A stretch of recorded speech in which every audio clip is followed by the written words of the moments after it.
Welcome to the Peter Legge podcast, where you're empowered to lead, inspire, and influence. Now, here's your host and mentor, best-selling author, internationally acclaimed speaker, and community leader, Dr. Peter Legge. Welcome to the Peter Legge broadcast. I'm Peter Legge, and with me is my dear friend from many, many years ago, Ron Bremner. Ron, it's good to have you here. Peter, it's great to see you, and it's just terrific to be back with you after all these years. Well, Ron is the recipient of the Variety Club Distinguished Gold Heart Award. He is elected to the Canadian Broadcast Hall of Fame. He is a recipient of the Queen's Silver Jubilee Medal. He's transformed the outlook of leadership across Canada. And if you're not energized yet, in the next 15 to 20 minutes, you will be energized. Because if there's one thing you get out of Ron Bremner, it's ideas and energy and passion and work your tail off. He lives in Niagara-on-the-Lake, which I don't know why, but we'll find out why. But he used to be formerly with CKNW, and he has influenced me over the years as people have influenced him. Who has been the most influential person in your life when you arrived in Vancouver, Ron? You mean when I got to Vancouver? Yes. Well, from a business perspective, I think it'd probably be the time I worked with Ted Smith. Yes. Ted was the sales manager at CKNW before going on to a stellar career in Western Broadcast and Western International Communications, and subsequently he went to manage CKNW and then downtown to run Westcom Radio. But Ted was the guy who brought me out, put me under his wing, helped guide me, mentor me, teach me about leadership, and show me the ropes, so to speak, and really supported me through some difficult times personally and through some difficult times business-wise. When you're learning and you don't know anybody in a marketplace and you're basically on your own and you're making cold calls.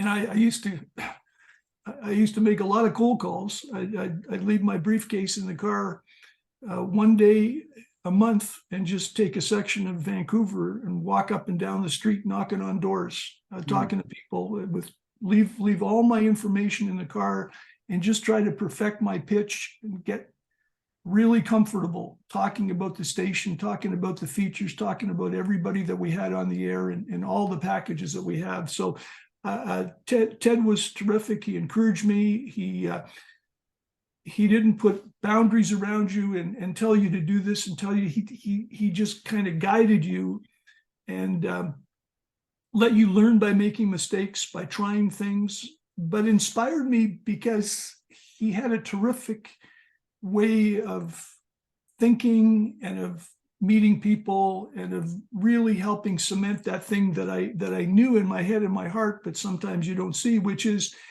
it doesn't matter how smart you are.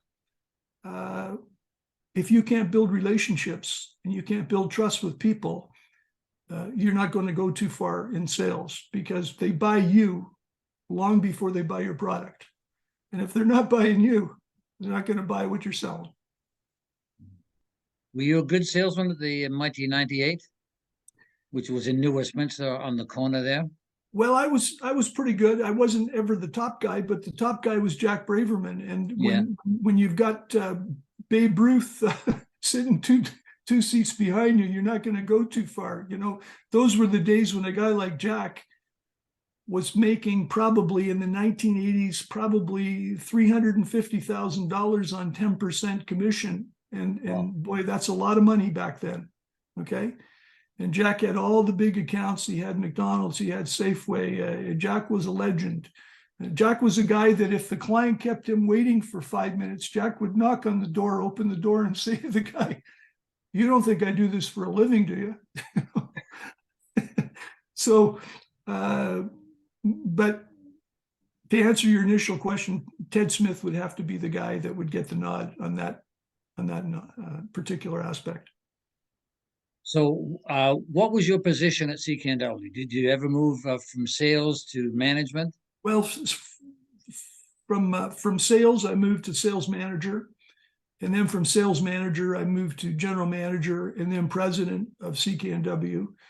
And it was a great learning time. And it actually paved the way for what I do now in executive coaching, because if you think about anybody who knows the history of CKNW knows that we were always on the edge in terms of our broadcasting. We did a lot of investigative reporting. We did a lot of breaking stories. We did a lot of doing things that other stations didn't do. Stations would listen to us to see what we were doing in news, and then they would copy us in news. We had all the top performers, right from first thing in the morning with Brian Forrest, and before I got there, Bob Hutton, and then through the midday with people like Gary Bannerman, first of all in the morning, and then later Bill Good, and then Rafe Mayer, and then right through the daytime with Barry Clark at the time, and then Rick Honey in the drive program, Jack Cullen in the evening. People back east, our national salespeople, they couldn't believe the numbers that a guy like Jack Cullen was getting more people at 11 o'clock at night listening to his radio program than the next 5 stations added together were getting at 7 in the morning prime time.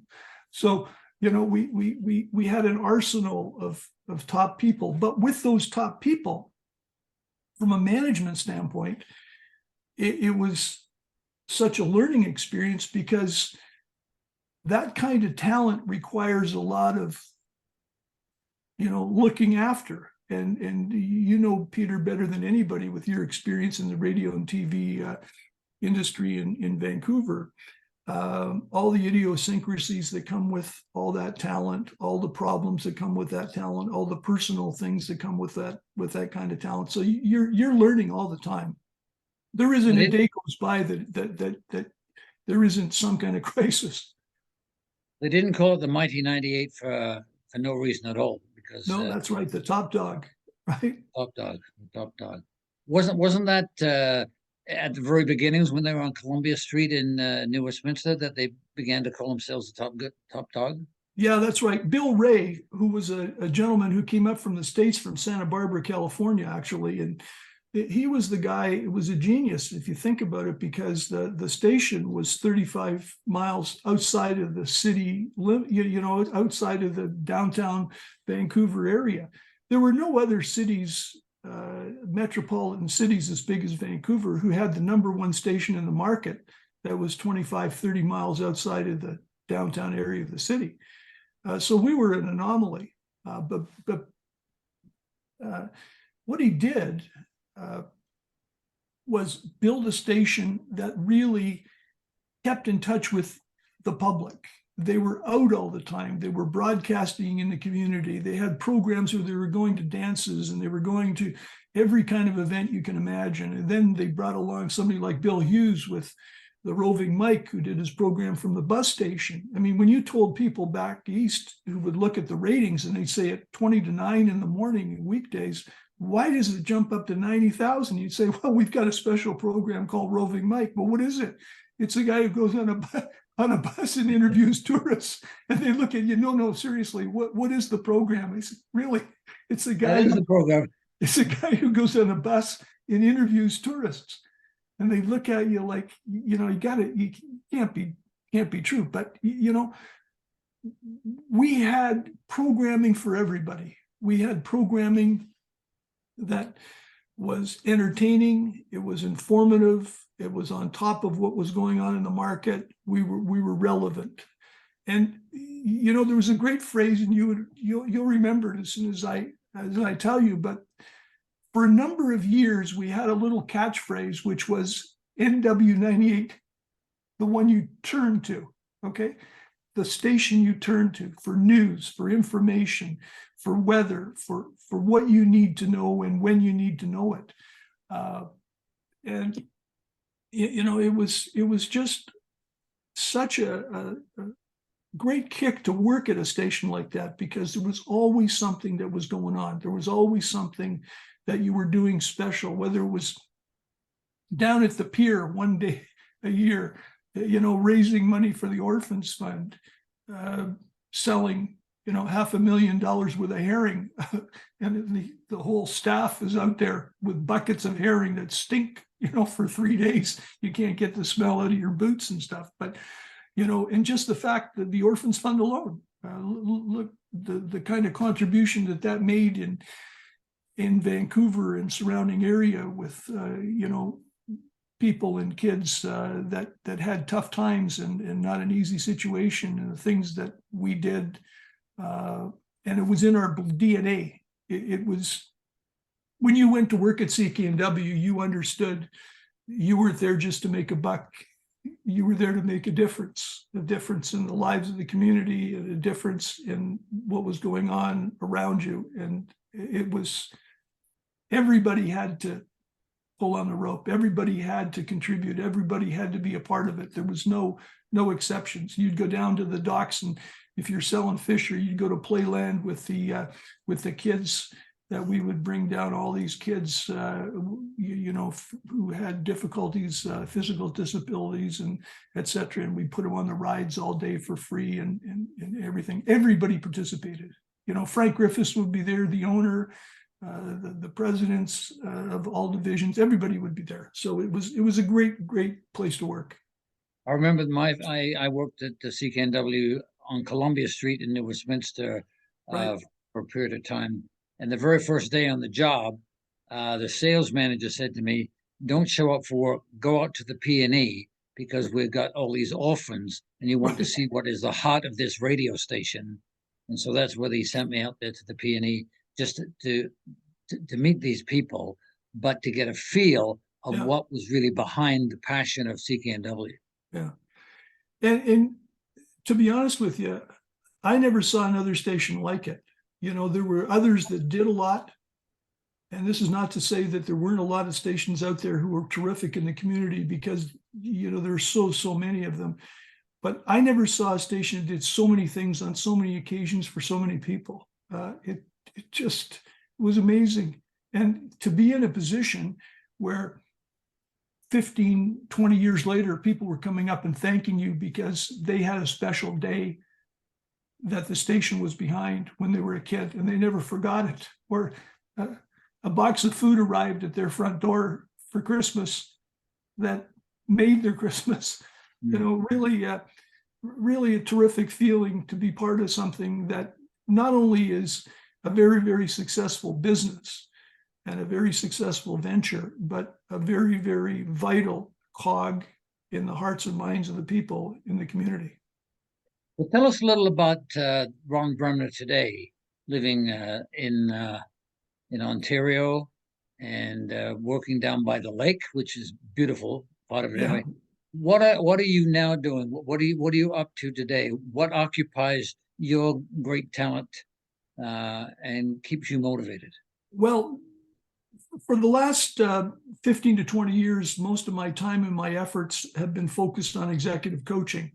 So I work with senior executive CEOs, families who are transitioning their businesses over to their kids, work with a lot of people, whether it's in banking, whether it's in aviation, whether it's in food services, construction, you name it. I've worked with some of the top companies. If you have a chance to check my website out at goldmedalconsulting.com, you see the kind of companies that I've worked with and been fortunate enough to be associated with over the years, sports and entertainment, broadcasting, you name it.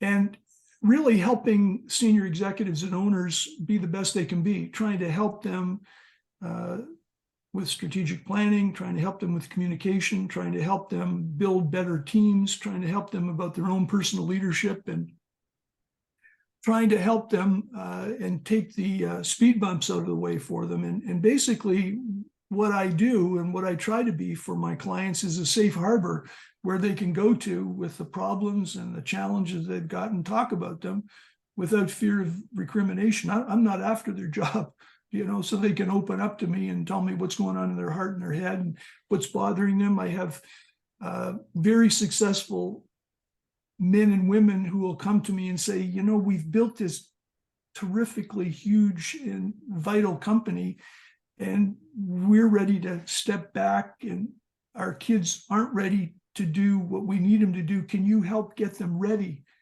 for what we need them to do? And I would go in and work with the sons and daughters and help groom them for the future, help prepare them, help them understand how important it is to look after your staff, to appreciate your people, to walk around and talk to your people, write notes to your people, not to forget your people, to put your people ahead of yourself, and try to teach them a lot of things in a condensed period of time, in a few years, that has taken me 35 or 40 years to learn. And the other thing is, one of my clients said, Ron, you know what you really helped me do? And I said, this was a couple months ago. I said, tell me. He said, you help me see around corners. I said, what do you mean? He said, most of the time in my business, when I'm talking to you about things, you tell me what I can expect around the next corner. You tell me and can help me anticipate what's going to happen before it happens. You tell me what the reaction of my people is going to be if I do this. You tell me what the reaction of my customers is going to be, or you tell me what the reaction of prospects is going to be if I try that. And so that's nice to hear, when you can help people avoid crashing into things, when you can help them avoid a lot of the ups and downs that maybe I had at different times, but passing on what I learned. And where do you think that skill came from, Ron?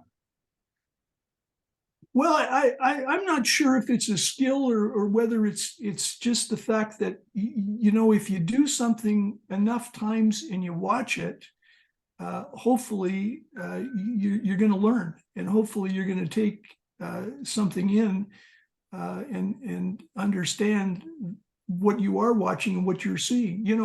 When you worked at a place like NW or BCTV, like I was, or the Calgary Flames in the National Hockey League, people say, but those are different. Radio's different than TV, and TV's different than National Hockey League, and then go down to New York and run a major company in New York City. But the amazing thing, Peter, I had this talk with a client this morning at 8:00 in the morning, my first call today, and I was telling him that the very interesting thing about leadership is that if you come into a company and you're a terrific salesperson, or you come in and you're a terrific tech person, or you come in and you're a terrific accountant, or you're a terrific marketing person, the interesting thing that I've seen over 35 or 40 years is, as you increase in your roles and your responsibility and your leadership in the company, you get further away from what brought you in, from the tech, from the accounting, from the marketing, from the sales. And what you end up spending more time is on people issues, okay? And it's the people issues that really take up most of the time of top people. Helping people be the best they can be, building a team, understanding the team, motivating the team, focusing the team, listening to the team, helping the team, getting the ones that are down up, getting the ones that are too up to come down a little bit. And so I think it's just my luck that I've been in a myriad of positions in a lot of different locales and different kind of disciplines that's allowed me to have a tremendous perch to sit back and watch so many things. I mean, Peter, from a broadcast standpoint, when I was in Vancouver, all of the controversial personalities that we had to manage at a CKNW or a BCTV, and all of the kind of issues that these kind of people bring to the table every day, okay? But good leaders understand that it's not about making people get along with you. A good leader understands how to get along with people. And you have to walk around and listen and watch and listen some more and find out what's going on, and really build what I call emotional equity with people, so that you can help. If you're a CEO and people say, one of the first things I do, Peter, with people that I work with who are CEOs is, so tell me, what do you think CEO stands for? Well, Ron, what CEO is, it's Chief Executive Officer. I said, well, what I want you to start thinking of is it's chief environmental officer, because the CEO sets the environment for the company, sets the climate, the tone, the direction. And if you can set the right direction with the right tone and the right way to help people feel comfortable, not too hot, not too cold, but help them feel comfortable about what they're doing and get them excited about what they're doing and get them moving in the right direction, you can't beat it. There's nothing more exciting than watching a good team gel. What's the future hold for Ron Bremner in Eastern Canada? Well, I'm 75, so as I said to you when we signed on today, Peter, I don't even buy green bananas anymore. Okay, but I love what I'm doing. I feel good. I want to keep doing what I'm doing. I'm always getting called about different positions if I can help with different companies on boards and advisory boards, and getting offers from people to can you put some time? Would you think about another CEO position part-time and stuff? But I love what I'm doing. Okay, I love what I'm doing and helping coaching people. And I had one client with a major company in the transportation business. I suggested to them it was time to sell the company. They weren't thinking about selling the company. I convinced them they should sell the company. They sold the company for about $400 million, 45 days before the pandemic. Okay, 45 days before the pandemic. 45 days later, if nothing would have happened, it would have been worth pennies on the dollar. Okay, 45 cents. Yeah, exactly. So seeing other people progress. Young people, Peter, that I've worked with who call me 15, 20 years later and say, I still remember, Ron, what you told me about this. Now I'm a leader. But I'll give you one story that I think would hit home with you, is that when I was at BCTV in Vancouver, one night I was going home from the Vancouver Golf Club and I was driving up Austin Avenue, and the Shell station right at the corner of Blue Mountain. I drove in there about 9 o'clock and I needed some gas and a little bit of oil. And the guy had just put all the stuff from the pump away. And a young kid came out there and I said, listen, I apologize. I didn't know you were closed. He says, no problem. What do you need? I said, well, I actually need a little bit of oil. So he went out and looked after it. And I looked and I got his name. And the next day I went back to the office and I wrote a note to the manager of Shell in British Columbia, located in Burnaby. And I told him, I said, I don't know who does your training, but I said, you got a young guy working at the Shell station at Blue Mountain Road and Austin. That really is somebody to watch. I said, this young guy is really good with people, really went out of his way and really, helped me last night. And I just wanted to let you know. Well, that was probably 1994. Okay. 3 years ago, I get a note from this guy. I had forgotten his name, on LinkedIn. Ron, back in 1994, you wrote a letter to Shell about me when I was working as a student at this Shell gas station, he said.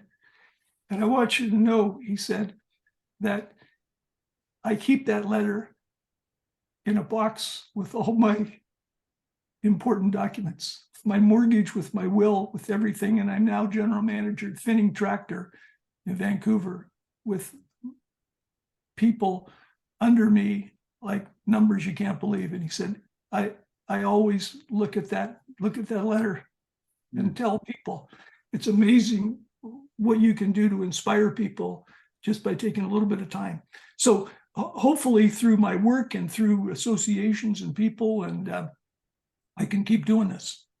And you were always, I know you weren't expecting this, but you were always a model for me too, Peter. I thanks to you, I still park my car so that it's facing out when I when I head out in the morning, because I remember that talk you gave at a little hotel on the Kingsway one morning at breakfast. You talked about that. And I don't forget those things. And you were always involved in all of your businesses with the community and going extra and doing a lot of things. Somebody once told me, the definition of a professional, of a real pro, is somebody who does little things that other people won't or don't take the time to do. And that was you. So I always appreciated that lesson. Well, I got to tell you, my friend, we should end on that note because it's a good note. I learned so much from you of how to deal with people, how to deal with issues, how to follow through, and how your word is your bond. What you say you're going to do, you simply got to do it somehow as soon as you can. And if more business people would do that, be careful what they commit to do, but once they commit, then they've got to do it and follow through. And you've been legendary at that, and that's why you're doing as well as you are in Eastern Canada. Well, I appreciate it.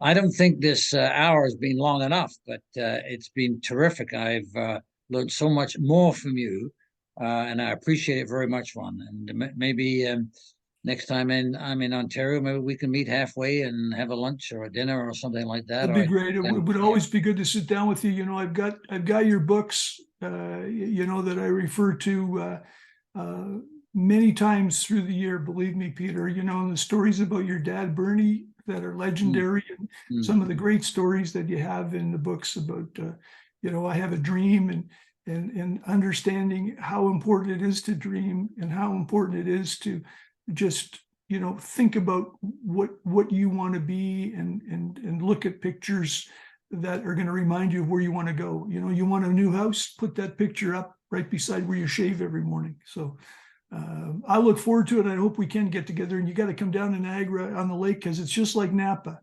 Okay, it's a great wine country. Some great restaurants down here. It's 90 minutes from the traffic in Toronto, and I'd love to host you down here for a beautiful lunch or dinner.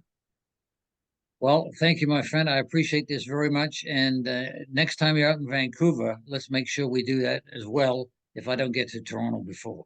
That would be terrific. And congratulations on all of your success over the years since I've seen you. And I know you're starting to take another role in life. And I hope your health, and I hope your happiness is only multiplied by all the things that are ahead. Yeah. Well, thank you, my friend. Appreciate it. Ron Bremner, it's been hasn't been a surprise really, but it has been a wonderful surprise listening to you, listening to your stories, listening to your life's journey, your ups and your downs, and how successful you've been. It's terrific. So thank you. Thanks, Peter. Always. Thank you for listening to Peter Legge Podcast. If you'd like to support this podcast, please log on to peterlegge.com.